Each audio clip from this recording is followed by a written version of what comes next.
Welcome to everyone. वर्तमान आसतु आमे जानिबा आम राज्य सरकार द्वारा शिक्षक मानक दक्षता परीक्षण निमंते जो ओटीईटी एवं स्पेशल ओटीईटी अर्थात ओडिशा टीचर्स एलिजिबिलिटी टेस्ट करा जाय थाए।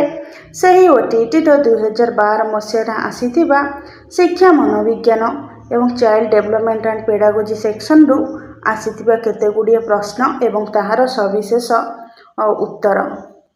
प्रश्न नंबर 1 रे रही कौतूहल केउ प्रकार विकास एक उदाहरण।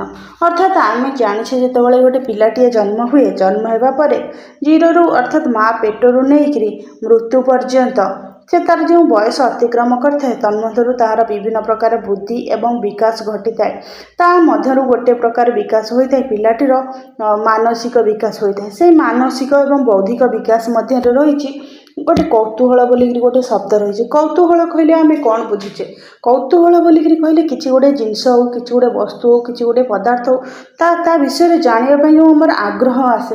अर्थात आम जो बर्तमान गोटे गोटे न्यूज गोटे देखिले किसी कौन गोटे विषय वस्तु देखिले कोणार्क मंदिर संबंध में किसी गोटे जानले आम शुणिले जे कोणार्क मंदिर बोलिकी गोटे मंदिर अच्छी कि आमर जो मनर गोटे जिज्ञासा आसला, कौतूहल आसला, माने जानवा को मनरे गोटे उत्कंठा सृष्टि है आम कौन कह कौतूहल।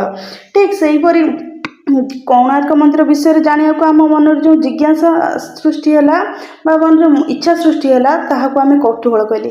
ठीक से हीपरी शिक्षा मनोविज्ञान रे शिशु मन रे जो कौतूहल आसे क्या बुझा जाए ना शिशुटी को जीरो रु नहीं विशेष भाव में शिक्षा मनोविज्ञान रे आमर पिलाटीर जो डेवलपमेंट रही 0 टू 19 ईयर कि 20 इयर्स पर्यंत बेसिक भाव में आमर डिवाइड कराई से संबंध में विशेष भाव में वर्णना करा जाइछि। तो तन्मध्य कौतूहल जो रही गोटे प्रकार विकास वृद्धि एवं विकास रही समस्त को जना अच्छी। वृद्धि कहले शारीरिक अभिवृद्धि को बुझाई थाए अर्थात शरीर जो बड़ हुए ताको वृद्धि कहुए। विकास कहले वृद्धि सहित जो अन्य जो उन्नति होता है मानसिक बौद्धिक ये सब जहाँ सब होता है शिक्षण से सब आम कौन कही विकास कही थाए। तेणुक एठार प्रश्न रही कौतूहल केउ प्रकार विकास एक उदाहरण शारीरिक कि ना कारण शरीर वृद्धि हेले कौतूहलटा गोटे विकास माने विकास जाऊँगी शारीरिक वृद्धि नुहे। तेणुक आवेगिक कि आवेग कहले गोटे मनर जो आवेग सृष्टि हुए समस्त जाना आमर जो स्नेह प्रेम भल पाइबा राग क्रोध हिंसा एगुड़िक सब गोटे आवेगर अंतर्भुक्त। तो कौतूहल गोटे आवेग कि ना कौतूहल आवेग नुह कौतूहल सामाजिक अर्थात सामाजिक कि ना। तेणुक एठार प्रश्न उत्तर हम कौतूहलटा बौद्धिक अर्थात आम जमी कहली प्रश्नटी आम जो कोणार्क मंदिर संबंध जानवा आम इच्छा है आमर गोटे द्वारा आमर बुद्धि वृद्धि पाइला गोटे पिलार गोटे बुद्धि ज्ञानर वृद्धि पाइला। तेणुक कौतूहल केउ प्रकार विकास उदाहरण कौतूहल होची बौद्धिक विकासर उदाहरण। ठीक से हीपरी प्रश्न नंबर 2 देखिबा। प्रश्न नंबर 2 रे रही केउ क्रिया मनुष्यर सारा जीवन संगठित होता है। अर्थात क्रिया कहले आम जानुछे कार्य अर्थात ये जो ऑप्शन गुड़िक देछि 4टी ऑप्शन ता मध्यरु को कार्यटी मनुष्यर सारा जीवन संगठित होता है। अर्थात माने मनुष्य जन्मर मृत्यु पर्यंत माने अहर चली थाए किछि जीवनर किछि समय पर सेटा बंद हो जाए ना तेणुक सारा जीवन चली थाए। तेणुक आ मध्यरु केउ ऑप्शन टी जानिबा ये शारीरिक अभिवृद्धि कहले बढ़िबा वृद्धि घटिबा तापर गछटे गोटे छोटू बड़ हुए ताको अभिवृद्धि कहे सेमती मनुष्यर शरीर माने छोटू बड़ होगा ताको अभिवृद्धि कहे। शारीरिक अभिवृद्धि अच्छा शारीरिक अभिवृद्धि के आमर सारा जीवन संगठित होता है कि ना शारीरिक अभिवृद्धि आमर सारा जीवन संगठित होई न थाए। शारीरिक अभिवृद्धि आम सारा जीवन होई न थाए। शारीरिक शरीर वृद्धि गोटे निर्दिष्ट बयस पर्यंत वृद्धि होई सेटारे कौन होता है ना सेटारे वृद्धिटी ताहार समाप्ति होता है। कहीं देखो शारीरिक अभिवृद्धि जब आम सारा जीवन चलती तो मनुष्य जन्म मृत्यु पर्यंत खाली बढ़ी बढ़ी बढ़ी बढ़ी बढ़ी चलती केते डेंगा होमती हुए कि ना निर्दिष्ट बयस मध्य शरीर अभिवृद्धि निर्दिष्ट उच्चता मध्य सीमित रुए। ठीक से शिक्षण प्रक्रिया कौन मनुष्य शिखी थाए। तापर आमर रहा कौन बौद्धिक अभिवृद्धि कौन होता है ना किसी गोटे बुद्धिर वृद्धि घटी थाए।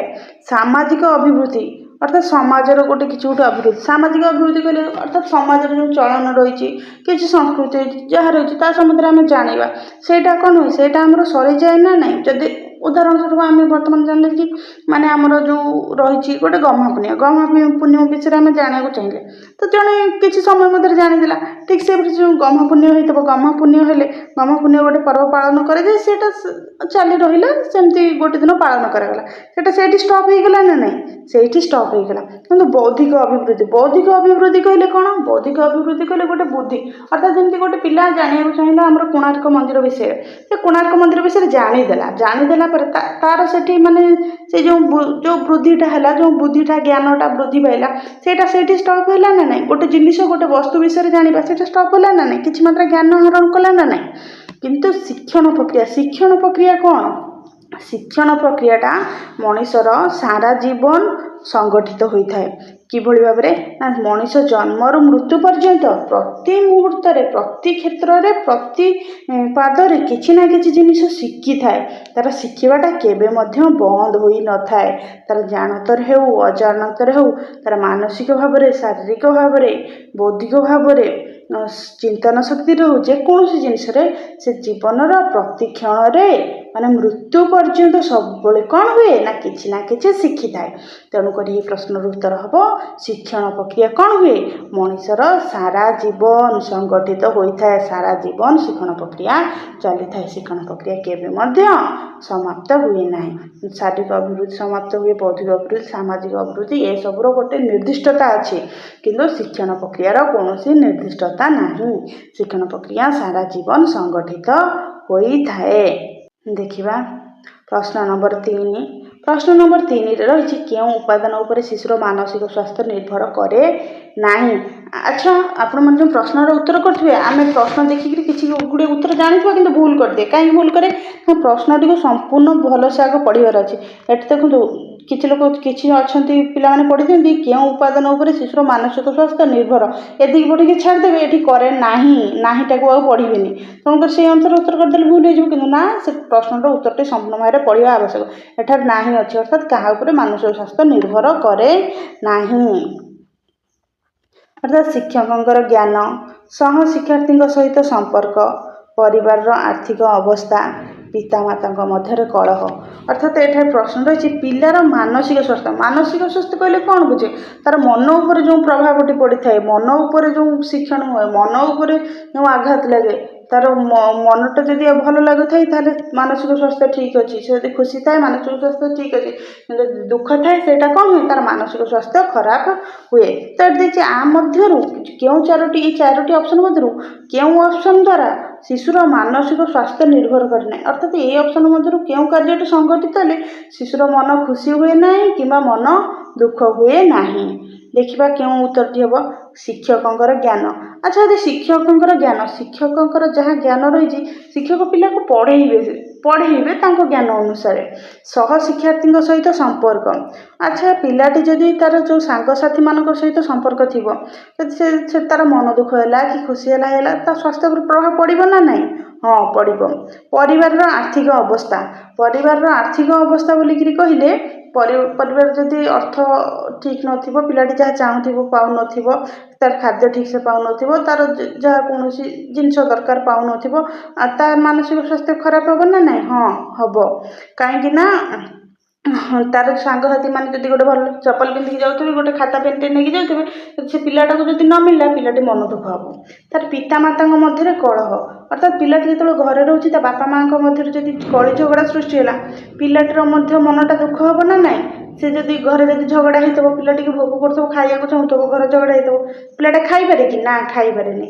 ତେଣୁକରି ଇଏ ତିନୋଟି ବିଶେଷ ଭାବରେ ଅଧିକା କ'ଣ କରେ? ପିଲାର ମାନସିକ ସ୍ୱାସ୍ଥ୍ୟ ଉପରେ ଅଧିକ ପ୍ରଭାବ ପକାଏ। ତେଣୁକରି ଯେହେତୁ ଶିକ୍ଷା ମନୋବିଜ୍ଞାନ, ତେଣୁକରି ଏହି ପ୍ରଶ୍ନ ଗୁଡ଼ିକର ଉତ୍ତର ଆମକୁ ଭଲସେ ବୁଝିକିରି ପ୍ରଶ୍ନର ଉତ୍ତର କରିବାର ଅଛି। ଏଠାରେ ଶିକ୍ଷକଙ୍କର ଜ୍ଞାନ ପିଲାର ମାନସିକ ସ୍ୱାସ୍ଥ୍ୟ ଉପରେ ଶିଶୁର ମାନସିକ ସ୍ୱାସ୍ଥ୍ୟ ନିର୍ଭର କରେ ନାହିଁ। କାହିଁକିନା ପିଲାଟି ଯେତେବେଳେ ବିଦ୍ୟାଳୟକୁ ଆସିବ ନିର୍ଭର କରେ, କିନ୍ତୁ ଏ ଯେଉଁ 4ଟି ଅପସନ୍ ଦେଇଛି, ଏ 4ଟି ଅପସନ୍ ମଧ୍ୟରୁ ଏ 3ଟି ଅପସନ୍ ଅଙ୍ଗାଙ୍ଗୀ ଭାବେ ଜଡ଼ିତ, ଅଧିକ ସମ୍ପୂର୍ଣ୍ଣ ଭାବରେ ପିଲାଟିକୁ ଡାଇରେକ୍ଟ ପ୍ରଭାବ ପକାଏ, କିନ୍ତୁ ଏଇଟା ପ୍ରଭାବ ପକାଏ ନାହିଁ। ତେଣୁକରି ଏହାର ଉତ୍ତର ହେବ ଶିକ୍ଷକଙ୍କର ଜ୍ଞାନ। प्रश्न नंबर 4 रे आमर रही केउं शिक्षण तत्व अनुसार शिक्षार्थी स्वल्प निष्फल प्रचेषा पर हठात सिद्धांत उपनीत हुए। अर्थात आमर जो रही जो परीक्षण करते जो शिक्षा मनोविज्ञानी मैंने किभली भाव में जड़े शिखब क्यों प्रकार शिखब आमर जो प्रस्तुति नियम पुरस्कार नियम फलाफल नियम ये जो सब नियम रही से सब किसी परीक्षण कर बाहर क्यों परीक्षण जना अच्छी जो पावलव थर्नडाइक एम सब परीक्षण करते कुकुर सिंपाजी पारा बिराड़ी ये सब परीक्षा करा ना ना तन्मध्य ये प्रश्नटी देती क्यों तत्व अनुसार शिक्षार्थी स्वल्प निष्फल अर्थात से जो चेष्टा करे चेष्टा मध्य अल्प किसी चेष्टा माने अल्प चेष्टा करे अल्प थर बहुत कम परिमाण विफल होगा प्रचेषा पर हठात सिद्धांत उपनीत हुए अर्थात तापर से हठात कौन हुए ना तार जो उत्तर पाइबा कथा जो कार्यस्थल में पहुँचवा कथा सेटार पहुँची जाए। तो यही तत्वटा क्यों शिक्षा मनोविज्ञानिकर तत्व अनुसार अर्थात अल्प परिश्रम पर अल्प चेष्टा पर से कौन करे तार कार्य हासिल साधन करते। प्रश्न उत्तर रही प्रयत्न प्रमाद तत्व अंतर्दृष्टि मतवाद सापेक्ष प्रतिवर्त मतवाद क्षेत्रीय मतवाद तन्मध्य यार उत्तर है अंतर्दृष्टि मतवाद। अंतर्दृष्टि कहले से तार दृष्टि शक्ति अंतर्दृष्टि कहले आखि बंद कर जमी आम गोटे किसी जिन भावुचे आम मन भावना तो ठीक से पिलाटी किसी भाविला अल्प समय चिंता कला तापर कौन कला ना सडनली तार जो कार्य हासिल कर जो लक्ष्य पहुँचब से कार्यटी हासिल करला तेणुक स्वल्प निष्फल प्रचेषा पर हठात सिद्धांत उपनीत हुए यह हूँ अंतर्दृष्टि मतवाद तत्व अनुसार जो भाव में सिंपाजीटी कदली पाइबा चेष्टा करी अल्प किसी समय विफल होगापर कदलटी जल्दी पाई जाइथिला सुल्तान नामक जो सिंपाजी। प्रश्न नंबर 5 रही माध्यमिक शिक्षा परिषद द्वारा परिचालित हाईस्कूल सर्टिफिकेट परीक्षा क्यों श्रेणीर मूल्यांकन अर्थात आमर जो पिला माने पाठ पढ़ुछंती पिला माने पाठ पढ़िला पर पाठ हो जेकोसी कार्य हो तापर आम तार मूल्यांकन करुछे ना नहीं मूल्यांकन कहीं करुछे ना पिलार अग्रगति संबंध में जानापी तो तन्मध्य जो आमर जो माध्यमिक शिक्षा रही जो माध्यमिक शिक्षा परिषद बोर्ड ऑफ सेकेंडरी एजुकेशन आमर यही ओटीटी एग्जाम कराऊँगी से बोर्ड बीएस तरफ द्वारा परिचालित हाईस्कूल सर्टिफिकेट परीक्षा अर्थात पिला जो 10वीं श्रेणी परीक्षा देउछि ताहा केउं श्रेणीर मूल्यांकन विभिन्न श्रेणीर अच्छी अर्थात मूल्यांकन आम साप्ताहिक सप्ताह शेष में मूल्यांकन कराऊँगी कौन विषय वस्तु शेष मूल्यांकन कराऊँगी तार मास गोटे मसरे मूल्यांकन कराऊँगी 6 मास मूल्यांकन कराऊँगी तापर गोटे वर्ष मूल्यांकन कराऊँगी तन्मध्य ये जो हाईस्कूल सर्टिफिकेट परीक्षा ता माने कौन हाईस्कूल सर्टिफिकेट केते पिला पाखक आसे ये जो सर्टिफिकेट पिला पाखक केते आसे आम जाना दरकार सर्टिफिकेट जो पिला 10वीं श्रेणी परीक्षा दे सारी परीक्षार शेष आसूची ना नहीं वर्षर शेष तार पाठ सरला से परीक्षा दौर उत्तीर्ण हेल्ले सर्टिफिकेट आसूची ना नहीं तेणुक से क्यों श्रेणी अंतर्भुक्त तो सही हम आमर सामग्रिक कहले समग्र विषय वस्तु समग्र पाठ्यक्रम तार सरी जाइए इंग्राजी आम कौन कहुए इंग्राजी आमर फर्मेटिव कहुए आमर ये सामग्रिक मूल्यांकन ताकू कहुए एथु आम जानले जे हाईस्कूल सर्टिफिकेट आमर सामग्रिक मूल्यांकन अंतर्भुक्त। अनुमूलक हूँ जो क्यों समय हुए अर्धवार्षिक समय अर्थात पिलाटर कंस्ट्रक्शन चली समय गठन चली समय पाठ्यक्रम चली समय जो अधार मूल्यांकन कराए कौन कहुए गठनमूलक परीक्षण कहुए किंतु यार उत्तर तो आम तो जानले सामग्रिक मूल्यांकन कहुए हाईस्कूल सर्टिफिकेट परीक्षा।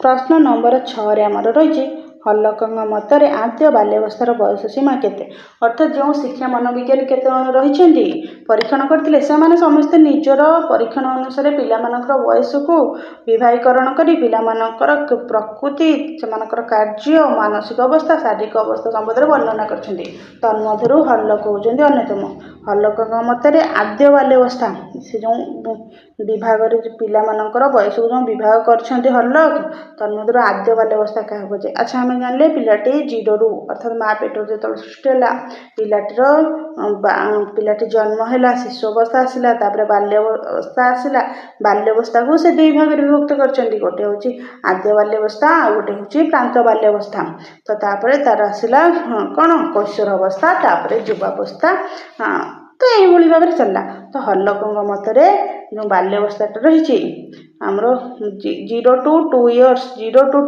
रही आमर कौन ପିଲାଟିର ମାନେ ଜନ୍ମ ଅବସ୍ଥା ମାନେ କ'ଣ କହିଲେ, ପିଲାଟି ଯେଉଁ ଜନ୍ମ ହୁଏ ପ୍ରି ଚାଇଲ୍ଡହୁଡ୍, ତାପରେ ଆମର ରହିଲା birth two 2 years, 2 to 6 years, ଅର୍ଥାତ୍ ଏଇ 2 ରୁ 6 ବର୍ଷ ବୟସକୁ ସେ ଆଦ୍ୟ ବାଲ୍ୟାବସ୍ଥା ରୂପେ ପରିଗଣିତ କରିଛନ୍ତି। ତେଣୁକରି ଏଠାରେ ଆମର ପ୍ରଶ୍ନ ନମ୍ବର 6ରେ ହଲକଙ୍କ ମତରେ ଆଦ୍ୟ ବାଲ୍ୟାବସ୍ଥାର ବୟସ ସୀମା 2 ରୁ 6 ବର୍ଷ ବୟସ। ତ 2 ରୁ 6 ବର୍ଷ ହେଉଛି ପ୍ରି ଚାଇଲ୍ଡହୁଡ୍ ବା ଆଦ୍ୟ ବାଲ୍ୟାବସ୍ଥା। ପ୍ରଶ୍ନ ନମ୍ବର 7ରେ ରହିଛି କେଉଁ 3ଟି ବିଷୟ ପ୍ରଶ୍ନ ପଚାରିବା କୌଶଳ ସହ ସମ୍ପୃକ୍ତ। ଅର୍ଥାତ୍ ଯେଉଁ ପିଲାଟିର ଯେଉଁ କେତେ ଗୁଡ଼ିଏ ବିଷୟ ରହିଛି, ତ ଏ ଯେଉଁ 3ଟି 4ଟି ଅପସନ୍ ଦେଇଛି ତା ମଧ୍ୟରୁ କେଉଁଟା ପ୍ରଶ୍ନ ପଚାରିବା କୌଶଳ ସହ ସମ୍ପୃକ୍ତ ଅଟେ। ଅର୍ଥାତ୍ ପ୍ରଶ୍ନର ଗଠନ, ପ୍ରଶ୍ନ କିଭଳି ଭାବରେ ତିଆରି ହୋଇଛି, ପ୍ରଶ୍ନର ପଚାରିବା ଶୈଳୀ ଓ ଶିକ୍ଷକଙ୍କ ବ୍ୟକ୍ତିତ୍ୱ। ଅପସନ୍ ନମ୍ବର ବିରେ ରହିଛି ପ୍ରଶ୍ନ ପଚାରିବା ଶୈଳୀ, ତାପରେ ପ୍ରଶ୍ନର ପରିଣାମ ଓ ଶିକ୍ଷକଙ୍କ ବ୍ୟକ୍ତିତ୍ୱ, ତାପରେ ଆମର ରହିଛି ପ୍ରଶ୍ନର ଗଠନ, ପ୍ରଶ୍ନର ପରିଣାମ ଓ ଶିକ୍ଷକଙ୍କ ବ୍ୟକ୍ତିତ୍ୱ, ପ୍ରଶ୍ନର ଗଠନ, ପଚାରିବା ଶୈଳୀ, ପ୍ରଶ୍ନର ପରିଣାମ। ଦେଖିବା 3ଟି ବିଷୟ ପ୍ରଶ୍ନ ପଚାରିବା କୌଶଳ ସହ ସମ୍ପୃକ୍ତ। ପ୍ରଶ୍ନ ପଚାରିବା କୌଶଳ ସହ ସମ୍ପୃକ୍ତ ରହୁଛି ପ୍ରଥମେ ପ୍ରଶ୍ନର ଗଠନ, ତାପରେ ପ୍ରଶ୍ନର ଗଠନ, ତାପରେ ପଚାରିବା ଶୈଳୀ ଓ ଶିକ୍ଷକଙ୍କର ବ୍ୟକ୍ତିତ୍ୱ। ପ୍ରଶ୍ନ ନମ୍ବର 8ରେ ରହିଛି ଶିକ୍ଷାର୍ଥୀମାନଙ୍କର ଆଚରଣ ଅଧ୍ୟୟନ ପାଇଁ କେଉଁ ପଦ୍ଧତି ଅନୁସରଣ କରିବା ଶିକ୍ଷକଙ୍କ ପକ୍ଷରେ ସମ୍ଭବପର ନୁହେଁ।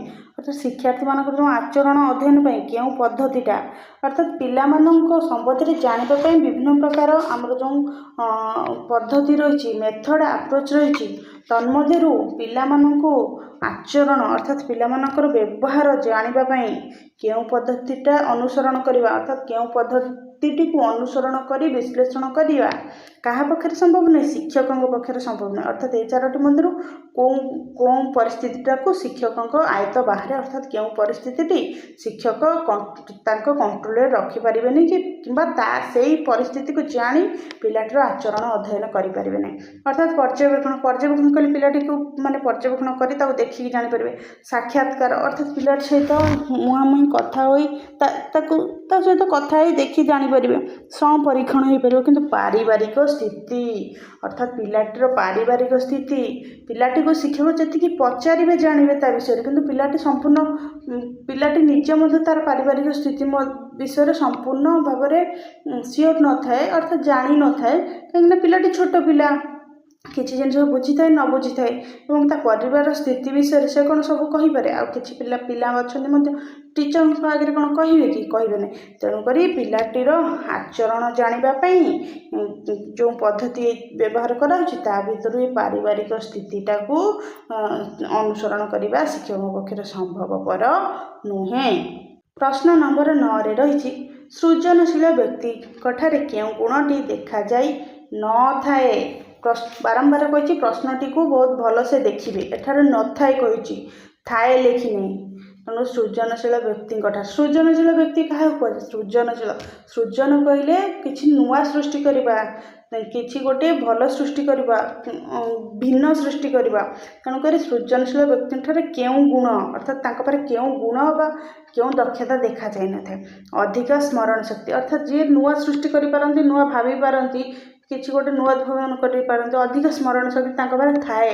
କାହିଁକିନା ଯଦି ତାଙ୍କର ସ୍ମରଣ ଶକ୍ତି ନଥିବ, ମନେ ରହୁନଥିବ, ସେ ଡାଟା କେଉଁଠୁ ଆଣିବେ, କିଛି ବିଷୟରେ ଚିନ୍ତା କରିବେ କେମିତି, ଜାଣିବେ କେମିତି, ବୁଝିବେ କେମିତି। ତେଣୁକରି ତାଙ୍କର ସ୍ମରଣ ଶକ୍ତି ରହିଛି। ମୌଳିକତା ମଧ୍ୟ ରହିଛି। ତାପରେ ନିର୍ଭରଶୀଳତା, ସ୍ୱାଧୀନ ଚିନ୍ତା। ମୌଳିକତା କହିଲେ ତାଙ୍କର ମୂଳ ଅନୁସାରେ ମାନେ ତାଙ୍କର ନିଜସ୍ୱ ସ୍ୱାଧୀନ ଚିନ୍ତା। ସୃଜନଶୀଳ ବ୍ୟକ୍ତିଙ୍କ ପାଖରେ ବିଶେଷ ଭାବରେ ସ୍ୱାଧୀନ ଚିନ୍ତା ରହିଥାଏ।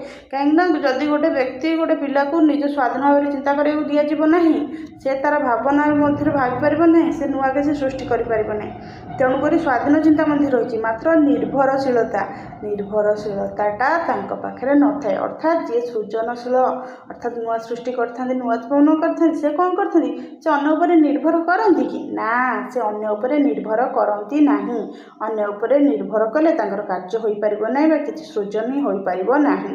ତେଣୁକରି 9 ନମ୍ବର ପ୍ରଶ୍ନର ଉତ୍ତର ହେବ ସି, ନିର୍ଭରଶୀଳତା ଗୁଣଟି ସୃଜନଶୀଳ ବ୍ୟକ୍ତିଙ୍କଠାରେ ଦେଖାଯାଇ ନଥାଏ, ଆଉ ଅନ୍ୟ ସମସ୍ତ ଗୁଣ ଦେଖାଯାଇଥାଏ। ଠିକ୍ ସେହିଭଳି ଦେଖିବା ପ୍ରଶ୍ନ ନମ୍ବର 10ରେ କ'ଣ ରହିଛି, କେଉଁଟି ପେଶୀୟ ଶିକ୍ଷଣ ଅନ୍ତର୍ଗତ ନୁହେଁ। ବାରମ୍ବାର କହିଛି ପ୍ରଶ୍ନଟି କ'ଣ ଦେଇଛି ଭଲସେ ପଢ଼ିବେ। ଏଠାରେ ନୁହେଁ ଅର୍ଥାତ୍ କେଉଁଟା ନୁହେଁ, ନଟ୍ ପେଶୀୟ ଶିକ୍ଷଣ। ପେଶୀୟ କହିଲେ କ'ଣ? ପେଶୀ କହିଲେ ଆମର ଯେଉଁ ମାଂସପେଶୀ ରହିଛି, ଆମର ହାତ ହେଉ ଗୋଡ଼ ହେଉ ଯେଉଁଥିରେ ଯେଉଁ କାର୍ଯ୍ୟ କରିବାରେ ଆମେ ଏହି ମାଂସପେଶୀ ଉପଯୋଗ କରୁଛେ, ଯାହା ମାଂସପେଶୀ ଆମର ଶରୀର ମାଂସପେଶୀ ସାହାଯ୍ୟରେ କାର୍ଯ୍ୟ ହେଉଛି। ଯେଭଳି ଭାବରେ ଆମେ ପାଣି ବୁହାଇବା, ସାଇକେଲ ଚଲାଇବା, ଏ ପ୍ରକାର କାର୍ଯ୍ୟ କରିବାରେ ଆମ ହାତ ଗୋଡ଼ ଚାଲୁଛି ନା ନାହିଁ, ଆମର ଶକ୍ତି ଖର୍ଚ୍ଚ ହେଉଛି ନା ନାହିଁ, ଆମର ମାଂସପେଶୀ କାର୍ଯ୍ୟ କରୁଛି ନା ନାହିଁ। ତ ତେଣୁକରି ଏଠାରେ ପ୍ରଶ୍ନ ଦେଇଛି କେଉଁଟି ପେଶୀୟ ଶିକ୍ଷଣ ଅନ୍ତର୍ଗତ ନୁହେଁ, ଅର୍ଥାତ୍ କେଉଁ କାର୍ଯ୍ୟ କରିବା ଦ୍ୱାରା ଆମର ମାଂସପେଶୀ କାର୍ଯ୍ୟରେ ଲାଗେ ନାହିଁ, ଅର୍ଥାତ୍ ଅଧିକ କଷ୍ଟ କରିବାକୁ ପଡ଼େ ନାହିଁ କିମ୍ବା ଅଧିକ ଶକ୍ତି କ୍ଷୟ ହୁଏ ନାହିଁ। ଅର୍ଥାତ୍ ଚିତ୍ର ଅଙ୍କନ କରିବା। ଚିତ୍ର ଅଙ୍କନ କଲେ କ'ଣ? ପିଲାଟିର ପେଶୀ, ଏଠାରେ ଆମେ ଆଗରୁ ଜାଣିଛେ ପିଲାକୁ ପେଶୀୟ କୌଶଳ ଶିକ୍ଷା ଦିଆଯାଏ, ଅର୍ଥାତ୍ ହାତର ଆଙ୍ଗୁଠି କିଭଳି ଭାବରେ ଧରିକିରି କଲମ ଖଡ଼ି ଚଲାଇବାକୁ ପଡ଼ିବ ସେଥିରେ ମଧ୍ୟ ଶିକ୍ଷା ଦିଆଯାଏ। ଚିତ୍ର ଅଙ୍କନ କରିବା, ଚିତ୍ର ଅଙ୍କନରେ ତ ପିଲାଟା ଆଙ୍ଗୁଠିରେ ଧରିକିରି ପେଶୀୟ କୌଶଳ ଚାଲିଛି। ହଁ, ଚିତ୍ର ଅଙ୍କନ କରିବା ଏଇଟା ଅନ୍ତର୍ଗତ। କଥା କହିବା, ବିନ୍ଦୁ ଯୋଡ଼ିବା, କଥା କହିଲା ବେଳେ କେବଳ ପାଟି ଚାଲେ, ଜିଭ ଚାଲେ, କିନ୍ତୁ ବିନ୍ଦୁ ଯୋଡ଼ିବା ସମୟରେ ପିଲାଟି ହାତ ଲଗାଉଛି ନା ନାହିଁ, ହାତରେ କଲମ ଧରି ପେନସିଲ ଧରି ଯୋଉଟା ଲଗାଉଛି, ବିନ୍ଦୁ ଯୋଡ଼ୁଛି। ତାପରେ ସାଇକେଲ ଚାଳନା କରିବା, ବର୍ତ୍ତମାନ କହିଛି ମାଂସପେଶୀ ହାତ ଗୋଡ଼ ଯାହା ମଧ୍ୟ ହେଇଥାଉ, ସାଇକେଲ ଚାଳନା କରିବା ସମୟରେ ପିଲାଟି ଗୋଡ଼ରେ ଚଲାଉଛି, ମାଂସପେଶୀ କାର୍ଯ୍ୟ ଲାଗୁଛି ନା ନାହିଁ, ଲାଗୁଛି। ତେଣୁକରି ଏହି ପ୍ରଶ୍ନର ଉତ୍ତର ହେବ କଥା କହିବା। କଥା କହିବା ପାଇଁ ଅଧିକ ଶକ୍ତି ଖର୍ଚ୍ଚ ହୁଏ ନାହିଁ କିମ୍ବା ହାତ ଗୋଡ଼ ଆମର ମାଂସପେଶୀର ବ୍ୟବହାର ହୁଏ ନାହିଁ। ଜିଭ କଥା କୁହେ, ଜିଭରେ ଆମର ଅଧିକ ମାଂସପେଶୀ ନାହିଁ। ତେଣୁକରି ଏହା କଥା କହିବାଟା ଆମର କ'ଣ? ପେଶୀୟ ଶିକ୍ଷଣ ଅନ୍ତର୍ଗତ ନୁହେଁ। ପ୍ରଶ୍ନ ନମ୍ବର 11ରେ ଆମର ରହିଛି ଶ୍ରବଣ ଦୋଷଯୁକ୍ତ ଶିକ୍ଷାର୍ଥୀ ପାଇଁ ଶିକ୍ଷକ ଶ୍ରେଣୀ କକ୍ଷରେ କି ବ୍ୟବସ୍ଥା କରିବେ। ଅର୍ଥାତ୍ ଯଦି ଗୋଟିଏ ଶ୍ରବଣ ଦୋଷଯୁକ୍ତ, ଅର୍ଥାତ୍ ଗୋଟେ ପିଲା ଶୁଣିପାରୁନାହିଁ, ସେଇଭଳି ପିଲାଟି ଶ୍ରେଣୀରେ ଅଛି, ତାର ଶ୍ରବଣ ଦୋଷଯୁକ୍ତ, ଶୁଣିବାରେ ଅସୁବିଧା ଅଛି, ତ ସେ ଶିକ୍ଷାର୍ଥୀ ପାଇଁ ଶିକ୍ଷକ ଶ୍ରେଣୀ କକ୍ଷରେ କି ବ୍ୟବସ୍ଥା କରିବେ ବା କିଭଳି ଭାବରେ ସେ ପଢ଼ିପାରିବ, ସେଥି ନିମନ୍ତେ କେଉଁ ପଦକ୍ଷେପ ନେବେ। କଳାପଟରେ ଲେଖିବା ସମୟରେ ପଢ଼ିବେ। ଶିଶୁ ହେବ। ଶିଶୁକୁ ଆଗ ବେଞ୍ଚରେ ବସାଇବେ। ଅଧିକ ଦୃଶ୍ୟ ଶ୍ରାବ୍ୟ ଉପକରଣ ବ୍ୟବହାର କରିବେ। କଳାପଟରେ ବଡ଼ ଅକ୍ଷରରେ ଲେଖିବେ। ଅର୍ଥାତ୍ ଦେଖିବା, କଳାପଟରେ ଲେଖିବା ସମୟରେ ପଢ଼ିବା। କଳାପଟରେ ଯଦି ଲେଖିବା ସମୟରେ ପଢ଼ିବେ, ଶିକ୍ଷକ କେତେ ଜୋରେ ପଢ଼ିବେ? ଗୋଟେ କ୍ଲାସରେ ବହୁତ ପିଲା ବସିଥିବେ, ଲେଖିବା ଆଡ଼େ ଲେଖୁଥିବେ ପଢ଼ୁଥିବେ, ତାଙ୍କର ଯେତିକି ଜୋରେ କରିପାରିବେ କରିବେ ନା ନାହିଁ, ଆଉ କେତେ ଜୋରେ ଚିଲେଇବେ ଯେ? ଚିଲେଇଲେ ପିଲାଟି ଶୁଣିପାରିବ କି? ନା, ଶୁଣିପାରିବ ନାହିଁ। ଶିଶୁକୁ ଆଗ ବେଞ୍ଚରେ ବସାଇବା, ଅର୍ଥାତ୍ ଯଦି ପିଲାଟିକୁ ଆଗ ବେଞ୍ଚରେ ବସାଯାଏ ତାହେଲେ ପିଲାଟି ପଢ଼ିପାରିବ କି ନାହିଁ, ଏଇଟା ଦେଖିବା ଆମେ। ଅଧିକ ଦୃଶ୍ୟଶ୍ରାବ୍ୟ ଉପକରଣ ବ୍ୟବହାର କରିବା, ଅର୍ଥାତ୍ ଯଦି ଅଧିକ ଦୃଶ୍ୟଶ୍ରାବ୍ୟ, ଯଦି ଆମର ଟିଭି ରେଡ଼ିଓ ବ୍ୟବହାର କରାଯାଏ ତାହେଲେ କ'ଣ ପିଲାଟି ଶୁଣିଦେବ କି? ନା, ତାର ତ ପିଲାର ଶ୍ରବଣ ବାଧିତ ଅଛି ନା, ପିଲା ଶୁଣିବ କେମିତି? ତେଣୁକରି ଏହା ମଧ୍ୟ ହେବ ନାହିଁ। କଳାପଟାରେ ବଡ଼ ଅକ୍ଷରରେ ଲେଖିବା।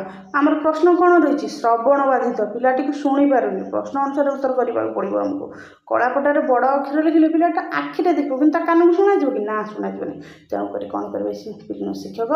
ଶିଶୁକୁ ଆଗ ବେଞ୍ଚରେ ବସାଇବେ। ଆଗ ବେଞ୍ଚରେ ବସାଇଲେ କ'ଣ ହେବ? ସେ ଠିକ୍ସେ ଦେଖି ତ ପାରିବ, ତା ସହିତ ଶିକ୍ଷକ ଯାହା କଥା କହୁଥିବେ ସେ ବହୁତ ଭଲସେ ଶୁଣିପାରିବ।